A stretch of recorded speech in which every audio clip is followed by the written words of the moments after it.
Hello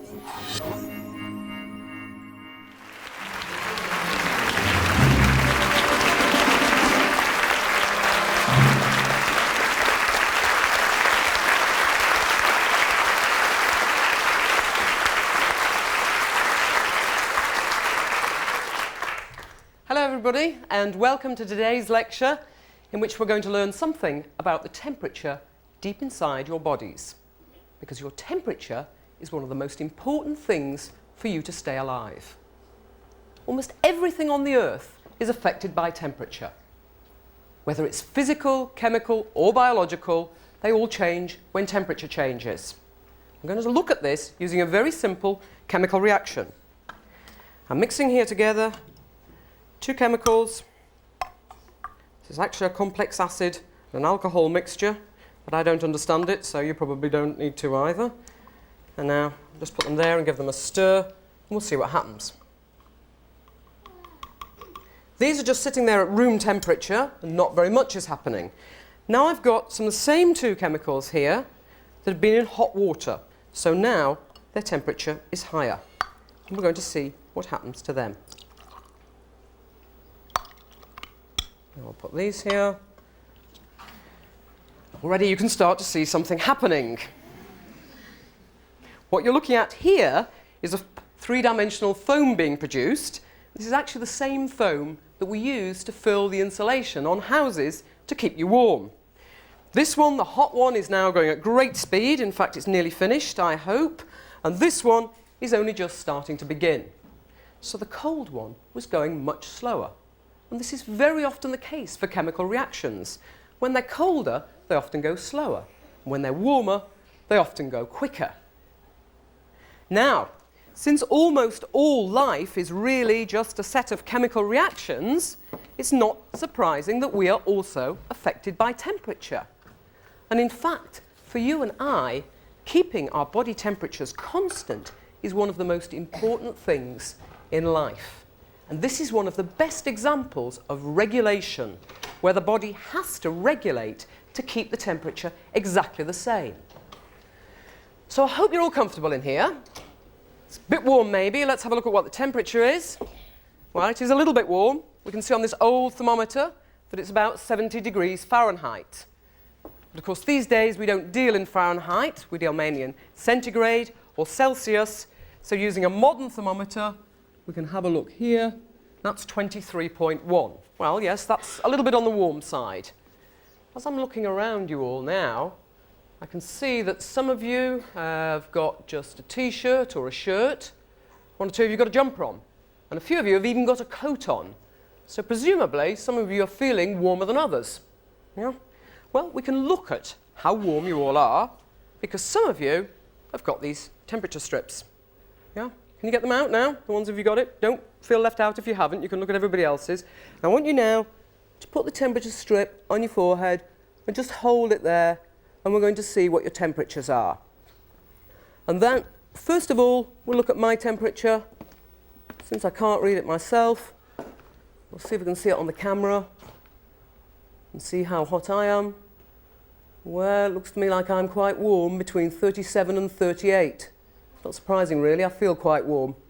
Now, let's have a look at what some of your temperatures are, then. Can we have a look at them? You got them on? Stuck on? OK, have a look. How are we here? 37. What's yours? 36. Yeah, OK. And what are we up here? You have a look at his. Can you tell me?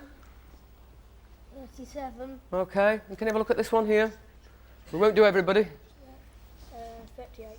38. OK, so they're all actually quite similar. They're all somewhere between 37 and 38. But we can also look at the amount of heat being given off by your bodies. Because what we can do is to use a special camera that doesn't measure temperature in light.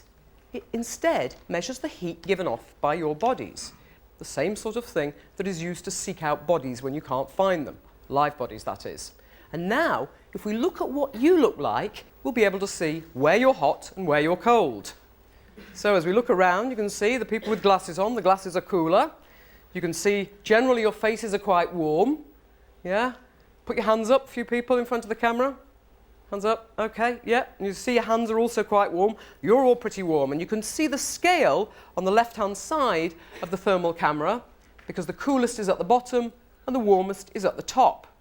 The camera is measuring the heat you're losing, not your temperature. But of course, what we really want to know, what's important, is the temperatures inside our bodies. Actually, one of the best ways of measuring body temperature, deep inside the body and close to the heart, is to use one of these. And this is what modern technology allows us to measure temperature continuously right in the centre of the body, because this is a temperature-sensitive transmitter pill. Inside here are little sensors that detect temperature and send a signal which is then picked up on some apparatus. And this is just swallowed and goes into your stomach. Now, I'm not actually going to swallow it now, but we will be using this later for one of the other demonstrations. So now we've looked at our temperatures and we've seen that most of them are very similar. In fact, almost all of us have almost exactly the same temperature. And we know that if we're a bit too hot, we're probably ill. In fact, people have known about the importance of body temperature for thousands and thousands of years. In the time of Hippocrates even, the doctors knew that if you felt hot, you were probably ill. But then, of course, they didn't have thermometers. And the person responsible for making the first thermometer was a man called Galileo Galilei. And he made what was called a thermoscope. But Galileo was a man interested in physics. However, he had a friend, and the friend was called Sanctorio Sanctorio. And Sanctorio was interested in biology and learning what was going on in the world of human body. So he made what we now know is probably the first means of measuring temperature in a human being. We don't exactly know how it works, and it looks pretty horrendous. This is something that Sanctorio drew himself. He's clearly got something in his mouth, and it's obviously measuring the temperature down here somehow. But this seems to be a lot worse for measuring body temperature than the things we have today. Now, under normal circumstances, all of you will keep the same body temperature, whether it's summer or winter, whether it's hot or cold, because you will be regulating your body temperature. There'll be thousands of mechanisms, thousands of sensors in your bodies that will be keeping the centre of your body at exactly the right temperature. And this is called homeostasis, keeping it the same. And we know that a small change means you're probably ill. And we know that, in fact, in hospitals, what do we do every day but measure the patient's temperature? So here we've got a temperature chart of a patient, and the temperature going along here is quite normal. It's about between 36, 37, dips up a little bit. And then suddenly it shoots up here to over 38. And of course this means you've got an infection. So temperature is the simplest way of us determining whether or not you're healthy. And in fact, it's not just us that have the same body temperature all the time. Almost all birds and mammals all have the same body temperature. So why have we adapted this mechanism of keeping our body temperature the same? A process we call homeothermy. Why are we all homeotherms, or what we call warm-blooded? Because we know that not all animals are quite the same. And now we're going to meet somebody who in fact is rather different. This is Abby. Hello. And this is Mephisto. What sort of snake is he? He's a rat snake. Oh, good. Isn't he lovely? In fact, before I met Mephisto, I didn't like snakes at all. Now, do a couple of you want to come and meet him? Yeah, everybody does. Okay, do you want to come down? Okay. Do you want to stand here? What's your name? Okay, do you want to stand here? What's your name? Ben. Okay, you stand there, Ben, and I'll take Mephisto now. There we go. Isn't he lovely? Okay, do you want to stroke him? Isn't he nice? Yeah. Well, how does he feel? Do you want to stroke him too? How does he feel? He's scaly. He's scaly. Sort of smooth. Smooth. Does he feel cold? Yeah, a bit. A little bit cold. Oh, he's interested in me, isn't he? I think we should let him go back. Abby, take him back. And you two want to go back to your seats. Thank you very much. Bye-bye, Mephisto, and thank you.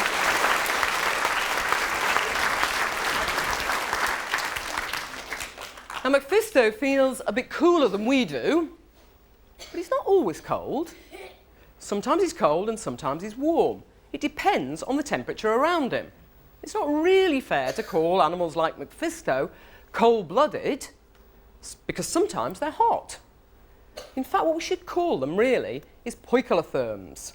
Long and complicated word, but it means that they change their temperature with the environment. When it's cold, Mephisto's cold, and when it's warm, he's warm. So a lot of animals, like Mephisto, change their body temperature. And this means that temperature has a much bigger effect on animals like him than it does on us. Now, of course, one of the problems with being a poikilotherm is the fact that when it's cold, you tend to slow down. Now, if we put Mephisto in the fridge, which we're not going to do today, he'd be really slow and sluggish. If we warm him up, he'd be slithering about all over the place. And that's because his temperature's changing.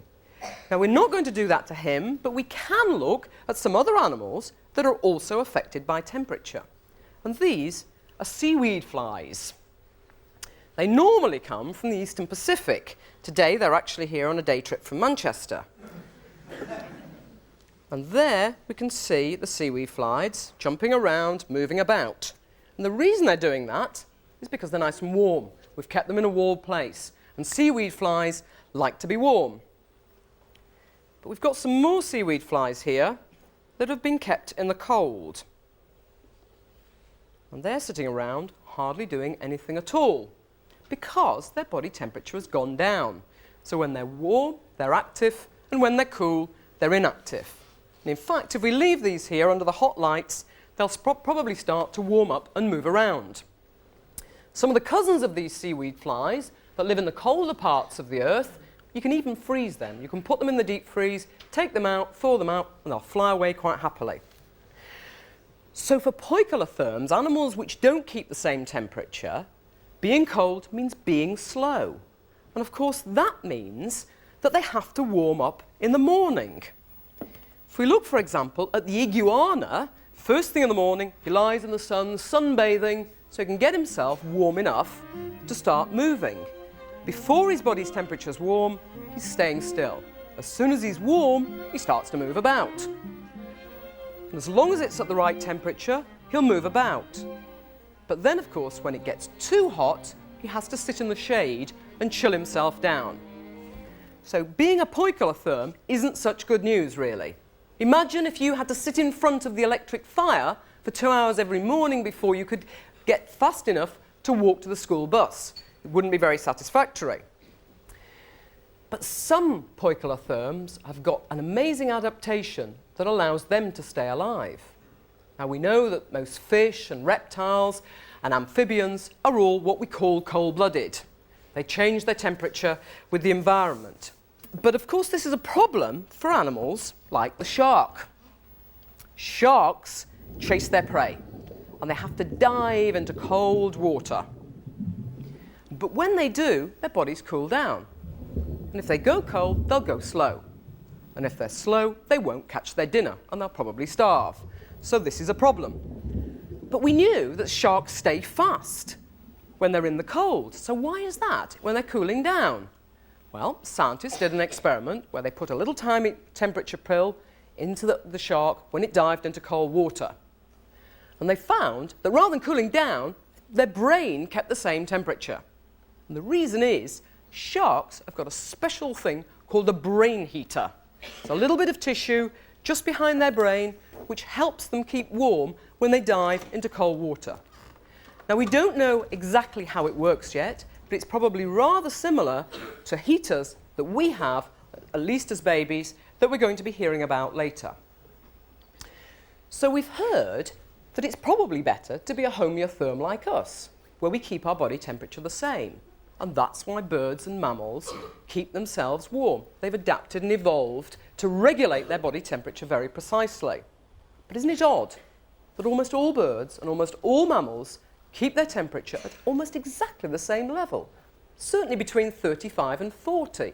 Why should that be? Why should it be that we've all evolved to keep the same temperature? Well, we don't know the answer, but there is a clue.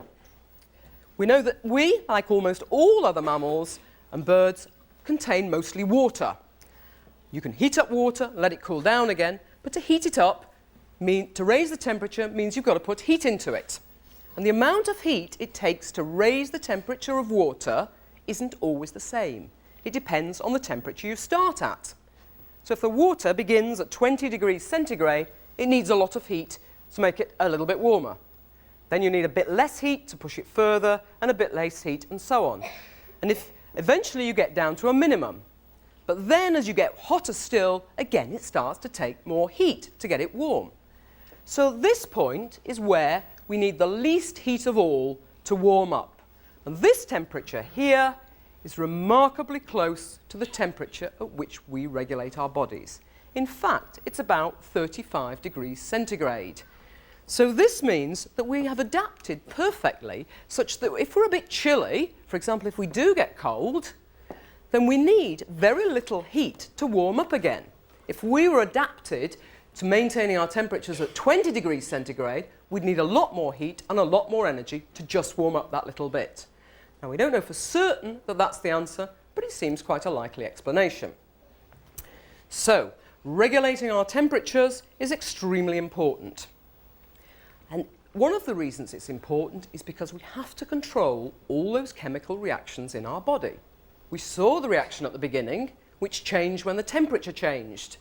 Well, that's just the same for all the chemical reactions in our bodies. They're all affected by temperature. And if our temperature swung around all over the place, the chemical reactions would do. Most importantly, the enzymes.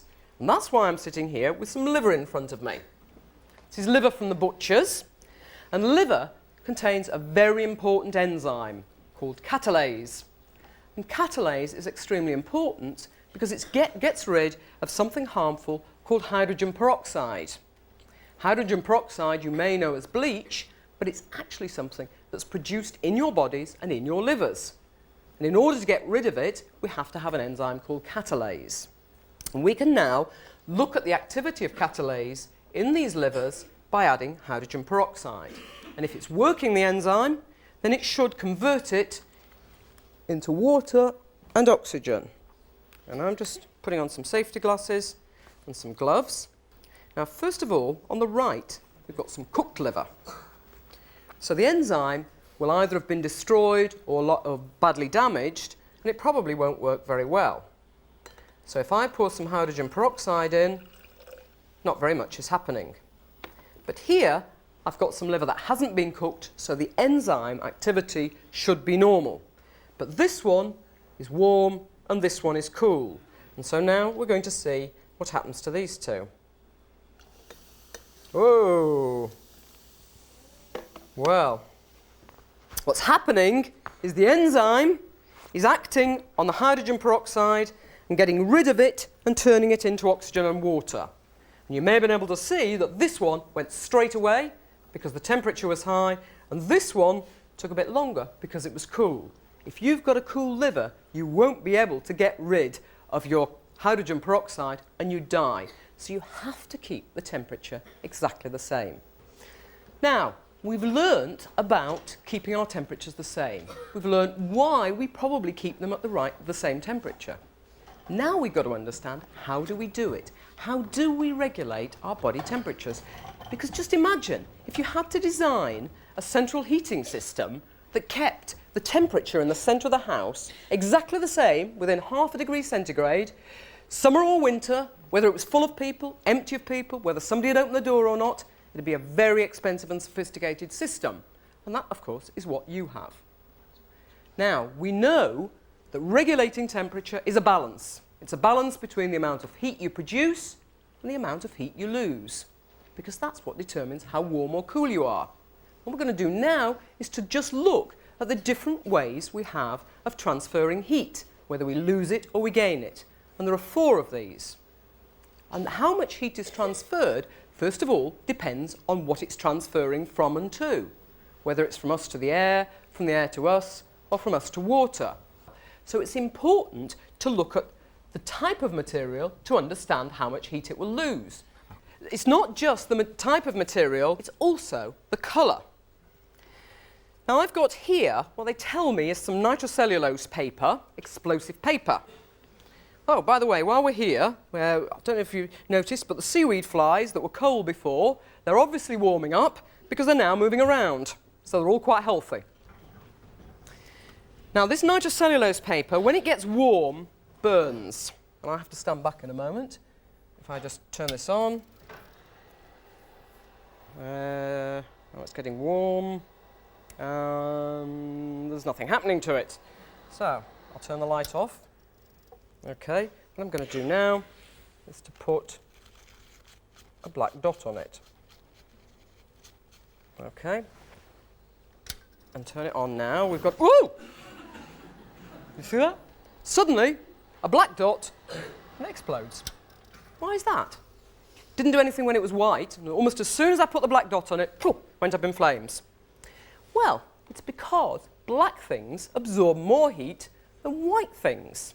And that's why people in the desert, like the Bedouin, also wears white. It keeps him nice and cool. But there is a bit of a problem, though, because I don't know if any of you have ever been to the desert. You've probably seen some films, but it's quite often you find a Bedouin wearing black. How come? Are they just silly and they get too hot? Well, again, a scientific study.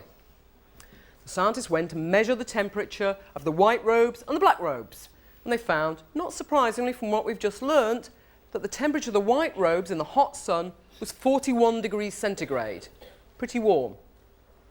The temperature of the black robes was 47, even hotter. So the Bedouins maybe were silly and getting warm. But in fact, they weren't getting too hot. What happened was the black robes absorbed the heat, but they didn't pass it through to the air underneath the robe, which was loose. All the heat stayed in the robe. So if anything, the fact that the robe was hotter meant that more air moved around than it did under the white robes. There was more convection. So if anything, the Bedouins in the black robes seemed to stay cooler than the ones in the white robes, even though it was absorbing more heat. Now, of course, we learnt now that temperature and heat exchange is dependent on the type of the material and on the colour of the material. But it's also dependent on surface area. In here, I've got some hot soup.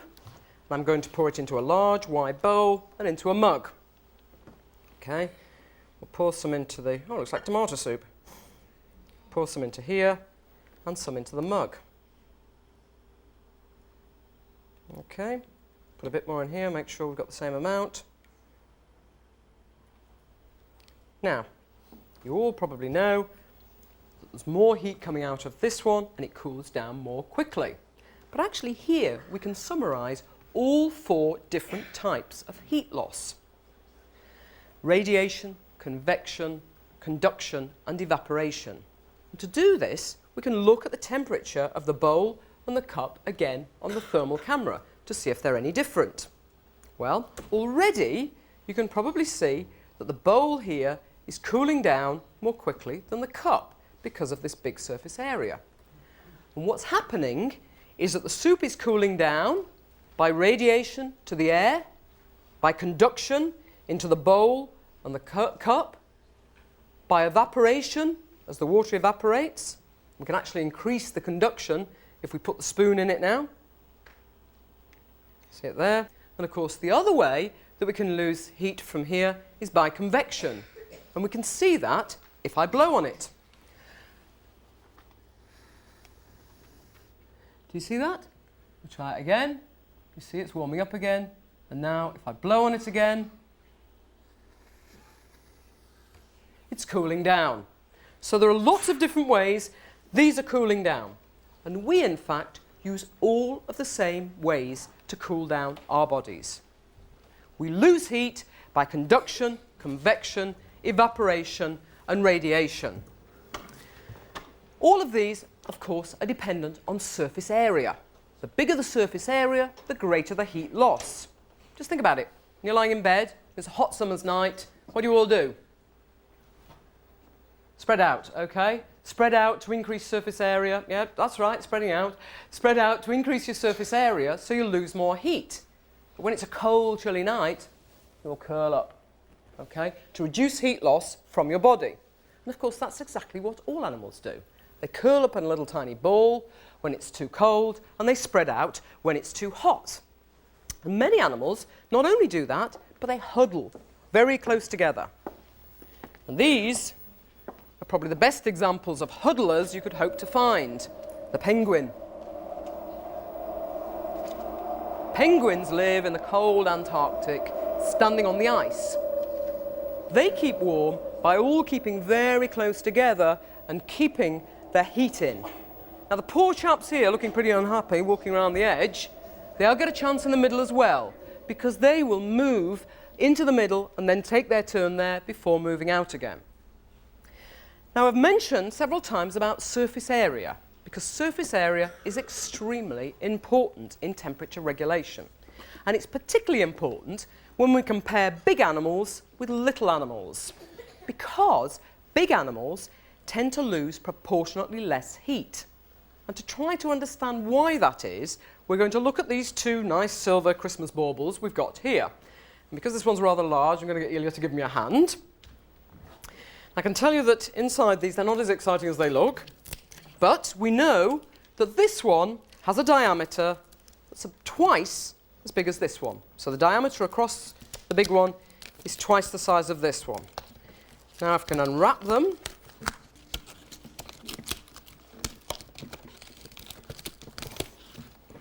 We'll unwrap them eventually. Okay. Spread them out. Now we're not going to measure it, but if we did, we could find out the surface area. Okay. This one down here. And stick it on there. We'd find out that although the diameter of this one is twice this one, the surface area is 4 times as big as this one.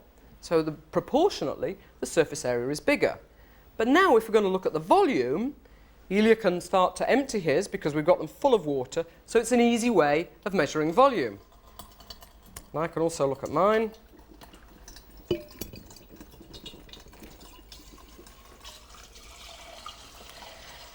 This will tell you the volume of the sphere. Mine's now just about finished. Yep, okay, so that's the volume of my sphere. Ilya's is going to be going on forever. We'll wait a moment for his. I think you're starting to see it's got a much, much bigger volume than this one. We're nearly done. Yes, there we go. So this sphere has twice the diameter as this one. Has 4 times the surface area, but 8 times the volume. Now if you imagine these two were animals, an animal 8 times bigger than this one would have a surface area that was only 4 times bigger, which means that proportionately the big sphere, or the big animal, has a lower surface area. And a lower surface area, as we've already learnt, means a lower heat loss. And that means that little animals lose more heat than big animals.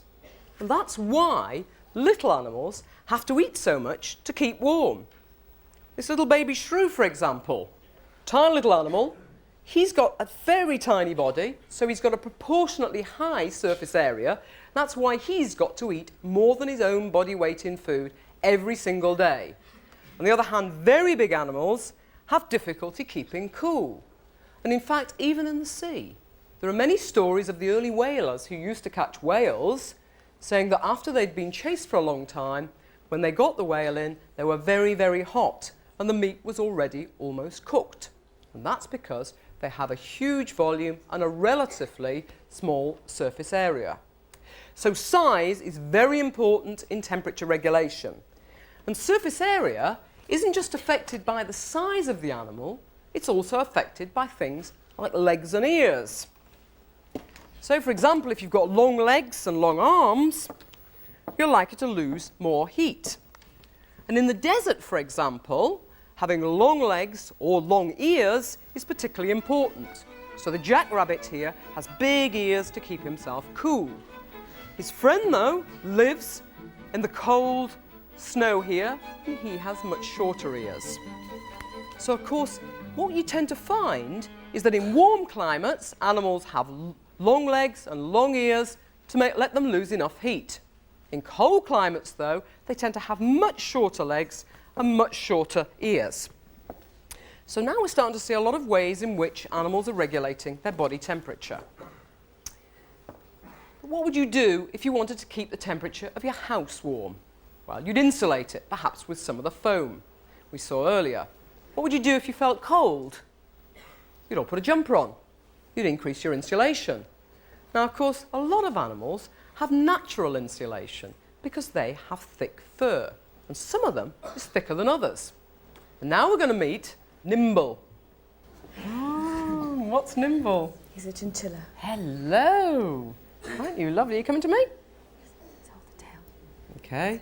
Okay. Does somebody want to come down and feel him? Yeah. Little girl there in red. Do you want to come and see him? Do you want to hold him a minute while I just get him? Thanks. Oh, everyone's hand's still up. Don't worry, we've got more to go. Hello, what's your name? Rachel. Rachel. Do you like animals? Yep. Okay, stand around here. Do you want to stroke Nimble? You're nice. Just feel the fur. What does it feel like? Warm. Is it soft?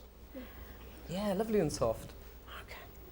Well, the reason why it's so soft and thick is because Nimble comes from the Andes, high in the South American mountains. You can carry on stroking her if you like. High in the South American mountains, where it's really cold. So he has to have an incredibly thick coat. Now we, of course, have got a little bit of hair on our head, and other animals, like your cat, also has fur. But we have just one hair in each root, and so does your cat. Nimble, though, has got 70 or 80 hairs in each individual root. And that's why she manages to keep so warm. And now she's going to sleep. She likes you, doesn't she? Well, OK, she'll let you sit down again. OK, we'll let Nimble go as well.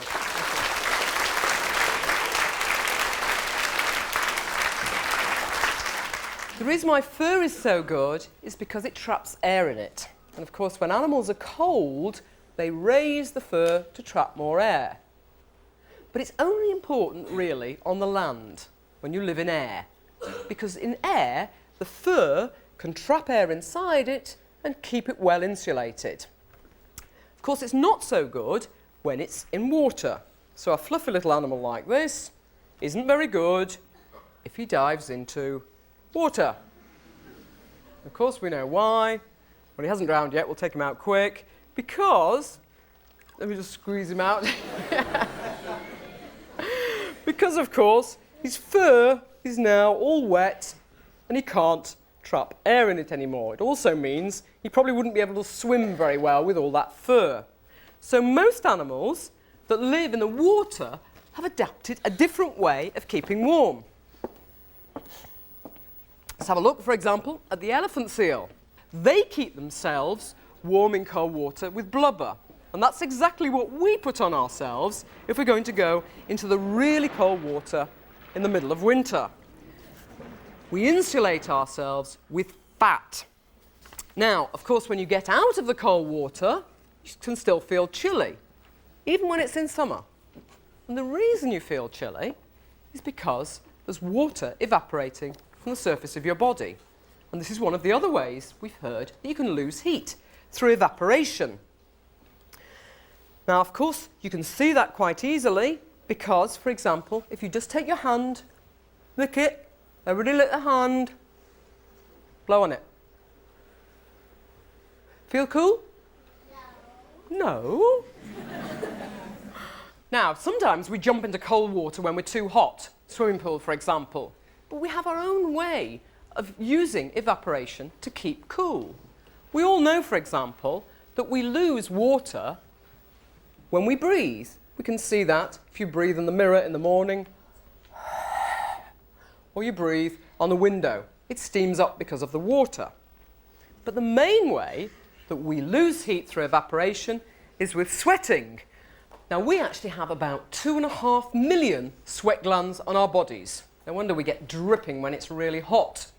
But other animals with fur, sweating wouldn't be very useful because the sweat would get lost underneath the fur. But of course, they have other ways of making themselves wet and keeping cool. We've all seen, what does your pet dog do when it's too hot? It pants so that it's losing heat from its breath. Your cat probably licks itself, again, to put fluid onto the surface, saliva, onto the surface of the fur so it can evaporate and keep cool. And these animals we see here have got a variety of different methods. The big crocodile opens his mouth to let the heat out. hippopotamus loves to wallow in a nice mud bath. And here the elephant, of course, sprays himself with water to keep cool. So these are all ways that animals and we lose heat to keep our temperatures regulated by letting fluid evaporate from the surface of our skin. So we've seen several different ways of changing heat loss. Things like having fur or feathers or blubber, things like conduction into the air, convection when it's chilly, and evaporation. But we're quite clever because we have another way of changing insulation just like that, dramatically altering the amount of heat lost from our surface, which I could affect in you in just a few moments. So what we do is we change where the blood goes. Because blood, of course, carries essential things all over our body, but we can reroute it. It can either go very close to the surface, or it can carry on deep inside the tissues. And when it goes close to the surface, then we lose more heat. We've got somebody else who's been sitting there. Vicky, you want to come down? Right, it is Vicky, isn't it? And how's your arm, Vicky? It's hot. It's hot. It's bright red. Can everybody see here? Bright red arm. You see it? Turn it around a bit there. Can you see? Ooh. So what do we make you do? Rub some muscle rub. Yeah, rub some muscle rub on. We haven't hurt her. All we've done is got her to put some of the muscle rub on, some of the stuff that you put on when your muscles are aching, and it feels warm. The reason it feels warm is because what it has in it is a chemical that makes your blood vessels relax. So it looks warm, it feels warm. We should be able to see if it is warm or not, again, on the thermal camera. You see, there's the real hot spot all the way down there. Okay, we'll let you go down now. Go back now and hope it cools down.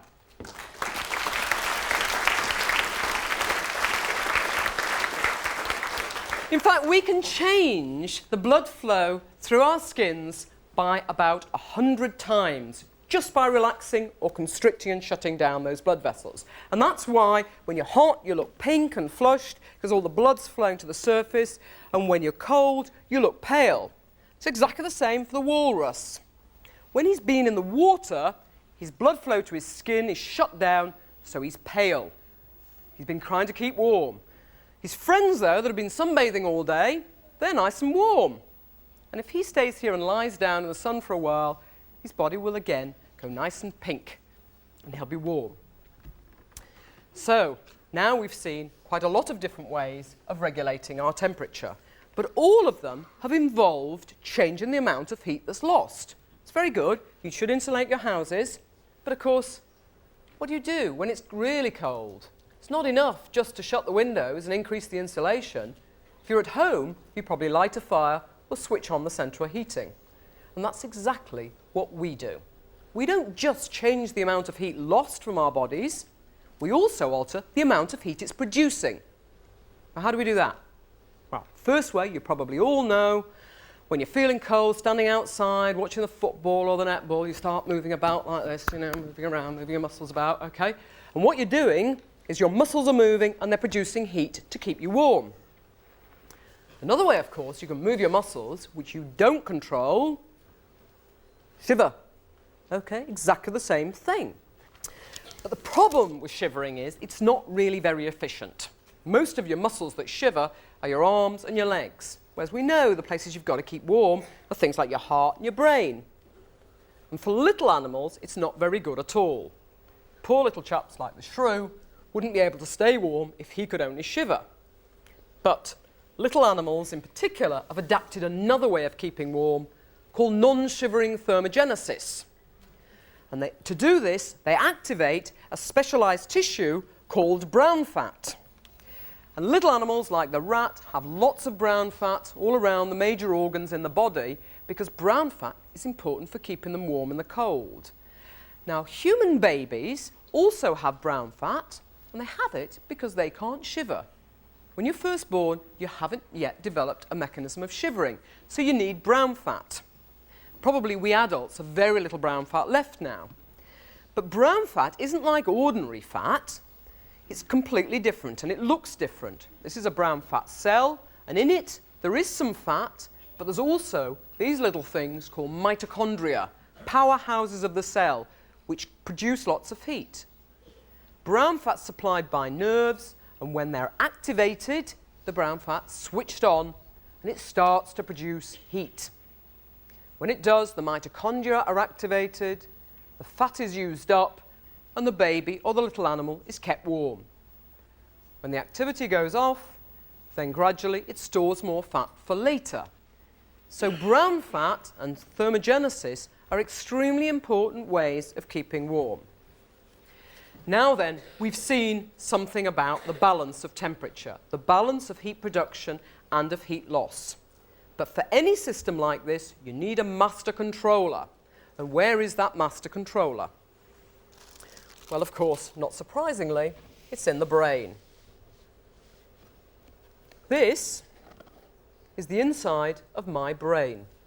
What we find if we look in my brain, deep down near the base of the brain is a very important area called the hypothalamus. And the hypothalamus is the master controller.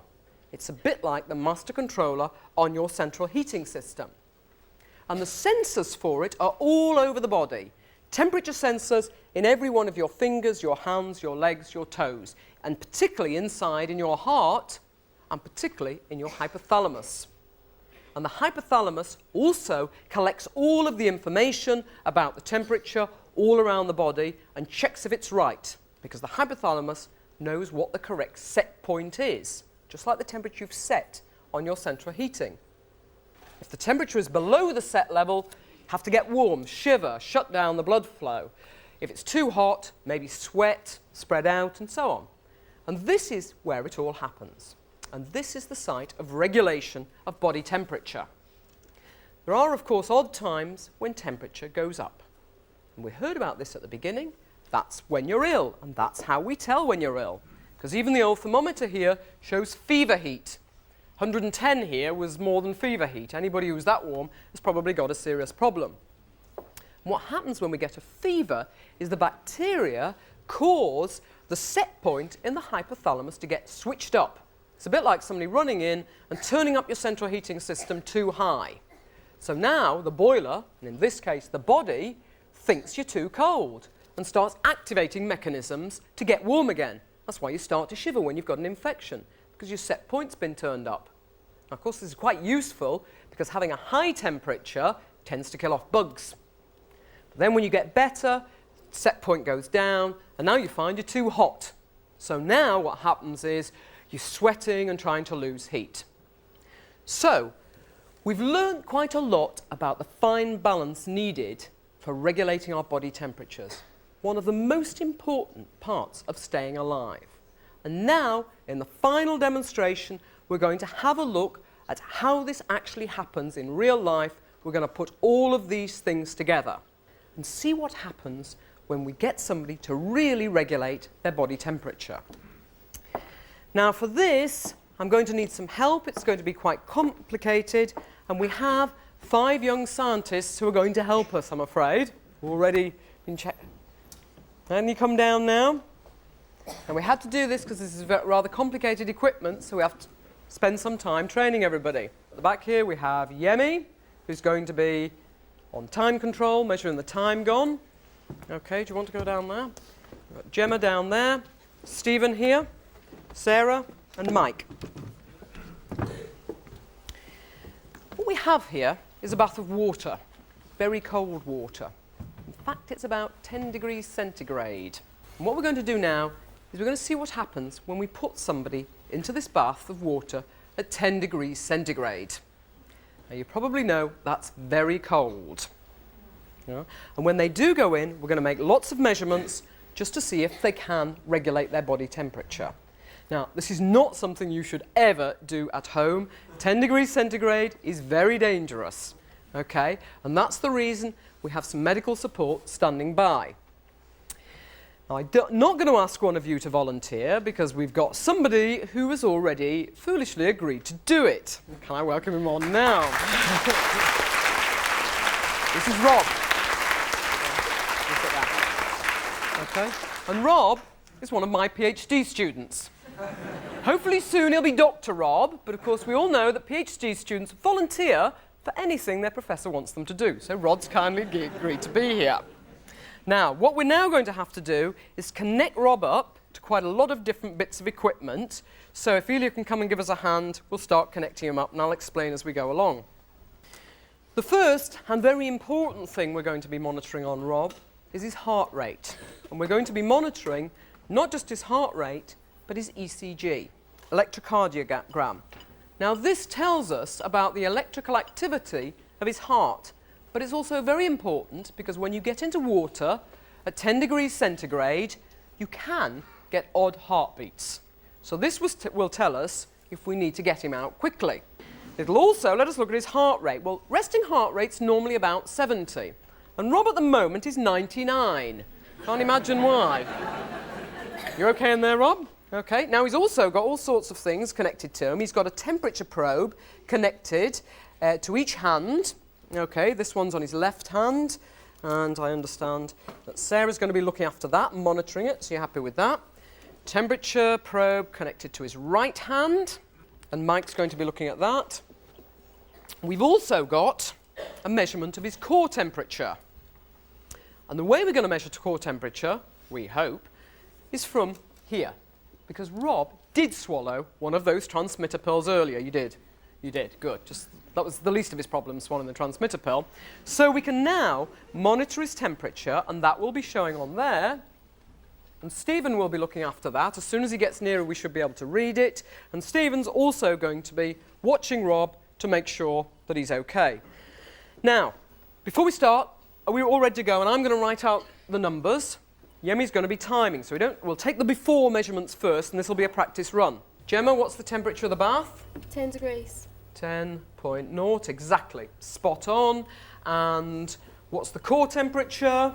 Oh, we're probably not close enough. We'll do that just before he gets in. Okay. And his left-hand temperature, which is 25 degrees. 25.0? Yeah. Right, okay. Pretty warm, Rob. You won't be in a minute. And right temperature, right hand? 23.2. 23.2. Okay. And his heart rate is 93. Okay. So, now we've got some resting measurements. You ready, Rob? Thank you very much. The temperature of this water, I should just point out, is about the temperature of the North Sea in winter. And we know the survival time for a slim person is about an hour. Don't worry, we won't keep you that long. Okay, perhaps Elia can give him a hand to make sure he can get in all right over here. We should be able to plug him in and just get a check on his core temperature before he goes in. 37.1, you're nice and normal, Rob, apart from your heart rate, which is racing. 102. Okay, are we all ready? And once he steps in the bath, Yemi's going to start, and then he's going to shout the times. Okay, you ready? Okay, in you go. Start the clock. How is it?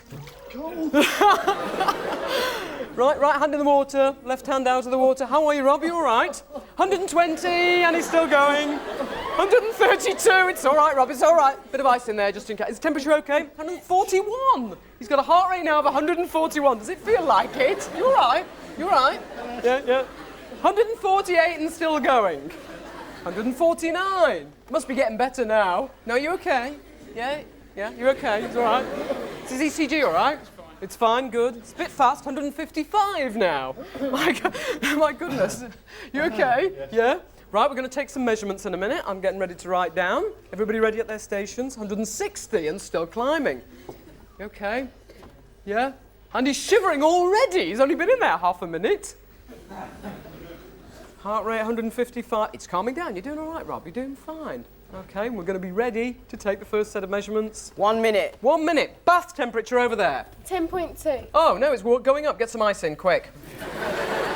Just, come on, a few lumps of ice, let's make sure. Okay, and Stephen, can you tell me what his core temperature is? 37.1. Good, that's the same. Excellent. Okay, what's the temperature of his hand in air? 25.0. It's the same. Oh, you've got no problems, Rob. You're quite healthy. You're doing fine. You're all right there? Mm-hmm. Okay. And the temperature of your hand in water? 18. Oh, right, okay. Okay, your hand's a bit chilly, don't worry. It'll be fine, it'll be fine. Let's have a look. What's his heart rate? It's only 136 now, your heart rate, Rob. It's gone down from 160. Okay, has he started shivering? Yes, he has started shivering, hasn't he? Yes, he's shivering quite fast here. 2 minutes. 2 minutes, okay, everybody, ready? Bath temperature. 10.3. 10.3, get ice in there, quick! Okay, and what's his core temperature? 37.1. 37, spot on. Beautiful, no problem. More ice, more ice. And his hand in the air. 25.0. 25.0, that's holding lovely and steady.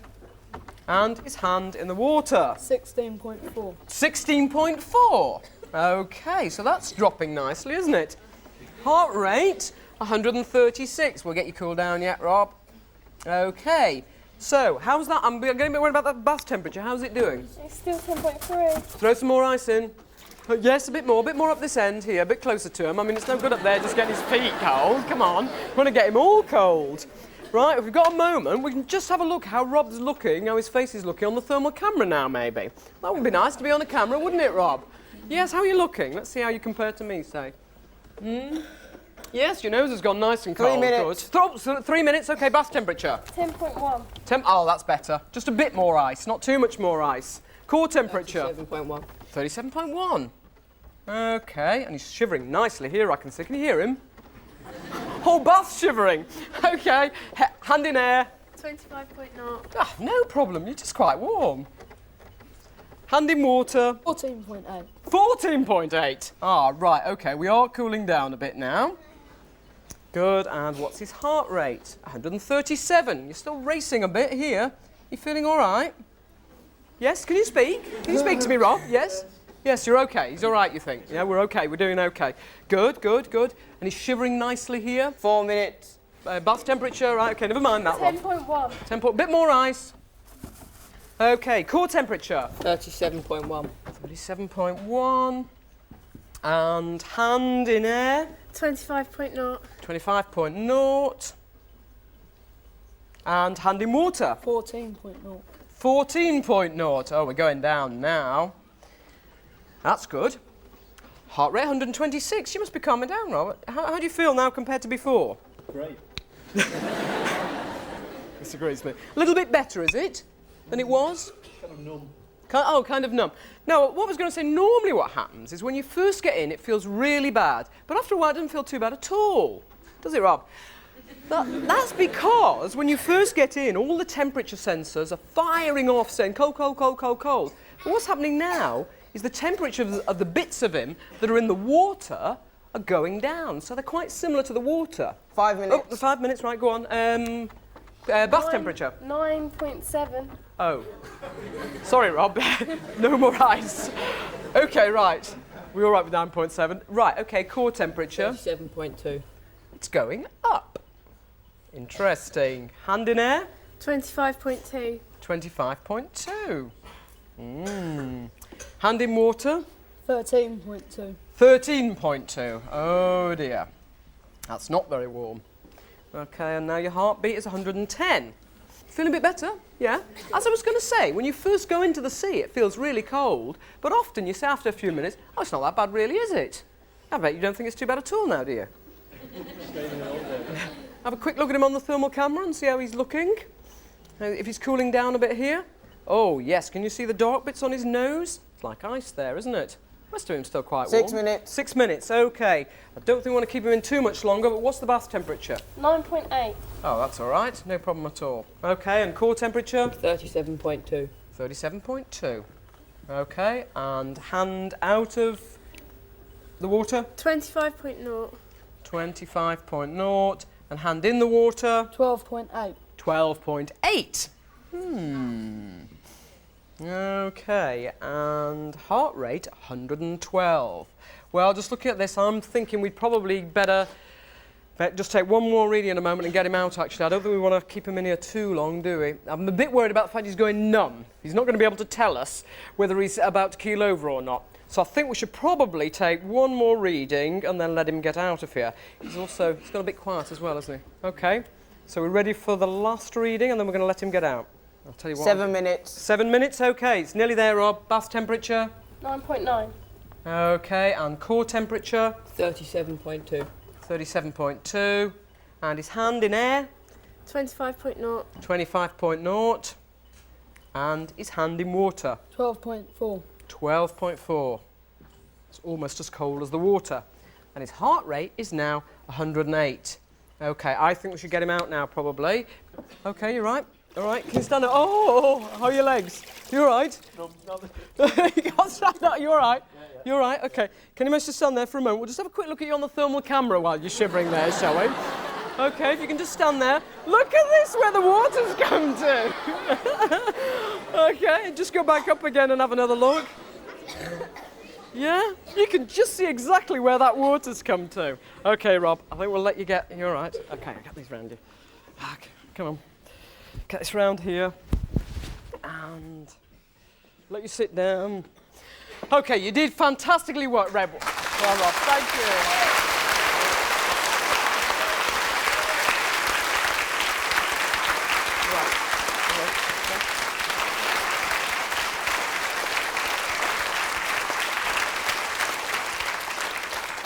Right, you're warm enough now, you're getting warmer. Okay, just so then we'll just keep an eye on here and we'll just summarise and we'll just find out what this showed.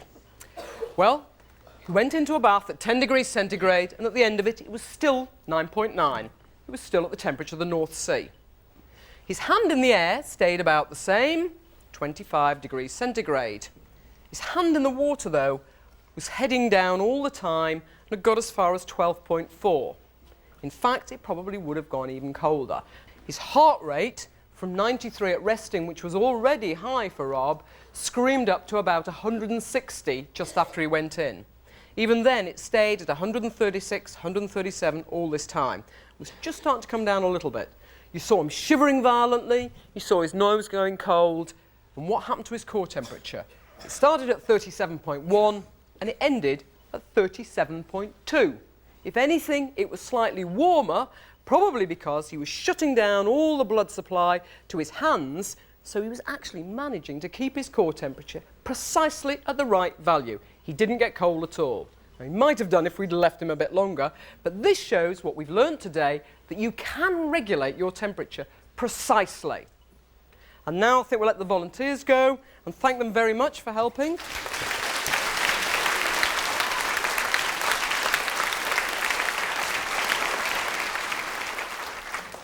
So we've learned today how and why we have to keep our temperatures so constant, because if we didn't, we wouldn't be able to stay alive. But there are just a few mammals that don't keep their temperature constant because they go to sleep in the winter. That's just like my little friend here, Baldric. He's called Baldric because he was bald when he was found, and he's a little hedgehog. And this time of year, he's normally hibernating. When he hibernates, he lets his body temperature go down to a value lower than this bath. But we'll be hearing more about Baldric and other animals who hibernate and how they found out exactly which time to go to sleep and what time of year it is in the next lecture. Thank you very much indeed. Thank you all for coming.